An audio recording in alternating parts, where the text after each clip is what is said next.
I've been a fan of the Daleks for as long as I can remember. In fact, some of my earliest memories are of watching classic Doctor Who episodes on VHS, and my favourite of them all was Remembrance of the Daleks from 1988. This story, the final Dalek story of Classic Who, cemented the Daleks as one of my favourite things in fiction, and it does a fantastic job of illustrating everything that makes the Daleks scary. Their ideology, their tenacity, their brutality, all of these things that make the Daleks what they are showcased in Remembrance of the Daleks. This story features the first indisputable example of Daleks hovering upstairs unassisted. It features the first instance of the skeleton X-ray effect when Daleks exterminate people, and it showcases just how powerful and deadly even a small squadron of Daleks can be. It may have been the Daleks' final appearance in classic Doctor Who, but it definitely sent them out with a bang. When Doctor Who was revived in 2005, I was 7. The first few episodes of the revival gripped me, and while I was technically a Doctor Who fan before the revival, it was New Who that firmly entrenched Doctor Who as my #1 favourite franchise.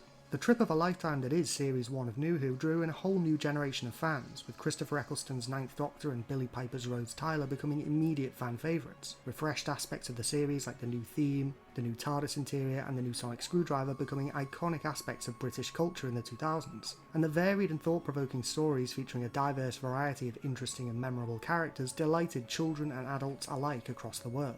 But for me, the thing that fully drew me into this new era of Doctor Who, as well as into the Doctor Who universe as a whole, was the incredible return of the Daleks. Or in this case, just one Dalek. While previous Dalek episodes from Classic Who had focused on the terror and power of squads of Daleks, or even whole armies of Daleks, New Who introduces us to Doctor Who's most iconic monster in an interesting way. Writer Rob Sherman, who has written many excellent sci-fi stories and had also contributed to several Big Finish audios before Doctor Who was revived, was brought in to adapt one of his audio plays to screen, the story in question being Jubilee, a Sixth Doctor story centred on a lone captive Dalek, with the added goal of resurrecting the Daleks for a new generation. By focusing the story on a single Dalek, Sherman and the production team hoped to revamp the Daleks and sidestep many of the tired jokes that people had made about the Daleks in the waning days of Classic Who and during the Wilderness years. Sherman focused on aspects of the Daleks' design that were seen as comical.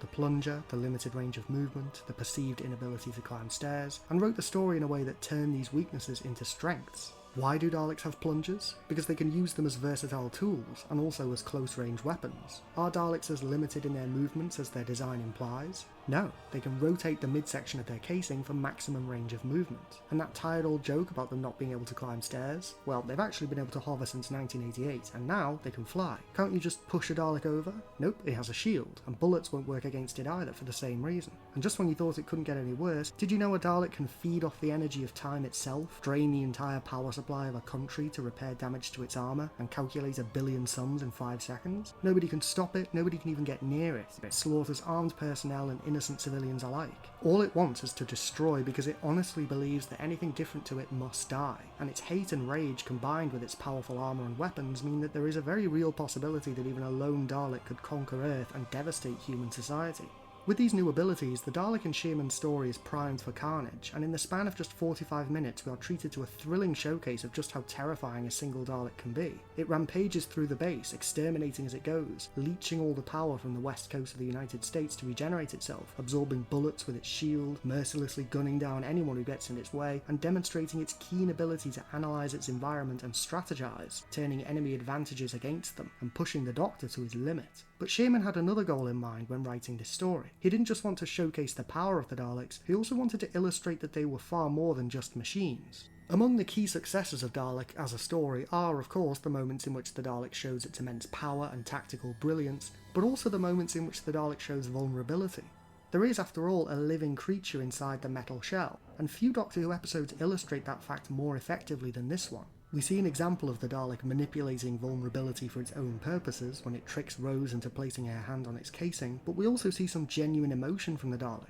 Its scenes with the Doctor are introspective and dynamic, focusing on the Dalek's place in the universe and its purpose, now that the rest of its species have been annihilated. But the moments between the Dalek and Rose are perhaps the episode's most heart-wrenching moments, as the Dalek realises that absorbing Rose's DNA to regenerate itself also caused it to begin to mutate, allowing it to feel emotions it had never felt before. Questioning its purpose and motivations, the Dalek concludes that all it really wants is freedom, and this leads to the frankly beautiful concluding scene of the Dalek, Rose and the Doctor, a scene that challenges our preconceptions about 3 key components of Doctor Who.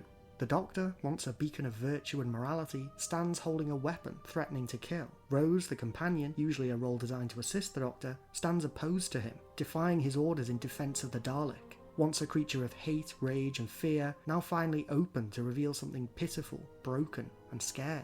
This episode doesn't just bring the Daleks back, it makes the Daleks wholly new. It breathes new life into them and regenerates the Doctor's greatest enemies for a new era in a new millennium for a new generation of fans. It would be remiss of me to conclude this initial overview of Dalek without mentioning another of its most important components, the score. Murray Gold has done some fantastic work for Doctor Who over the years, and Dalek contains some of his finest work for the show. It introduces us to the iconic Dalek theme of Series 1, which would make its full debut in the series finale, but gets some excellent coverage here, with its sinister electronic tones that crescendo into that dramatic choral climax. But the other incredible track used in this story is The Lone Dalek, a beautiful and emotive piece that perfectly encapsulates the tragedy of not only this specific Dalek, but also the Daleks as a whole. It embodies a sense of enormous loss, which is perfect for the Daleks as a race who, by their very nature, have had their positive emotions gouged out and their individuality suppressed. It's telling that this piece of music is used for another iconic moment of loss in Doctor Who's history, that being the moment in Doomsday, when the Doctor loses Rose. Dalek is an emotional, impactful story. A wonderful story about confronting the manifestation of one's hate and fear, finding pity and mercy for a seemingly irredeemable creature, and illustrating just how deadly and unstoppable the Daleks truly are. When I first saw this story at just 7 years old, it ignited a passion for Doctor Who and a fascination with the Daleks that lives to this day. There's so much to talk about in this episode, so much in fact that I couldn't fit it into a single video, so instead I've made 4. This video, the initial overview, and 3 follow-ups, the first of which will cover the story of Dalek in a bit more detail, summarising and exploring some of the key scenes from the episode. The second will cover some behind-the-scenes aspects of the Dalek itself, and the third will discuss the story that Dalek was based on, Jubilee, also written by Rob Sherman, as well as the novelisation of Dalek that Sherman wrote more recently, discussing how the different versions contrast each other. But in the meantime, what do you think of Dalek? Which moment from the episode is your favourite? Let me know in the comments below. Don't forget to click below to subscribe to Dalek Bumps.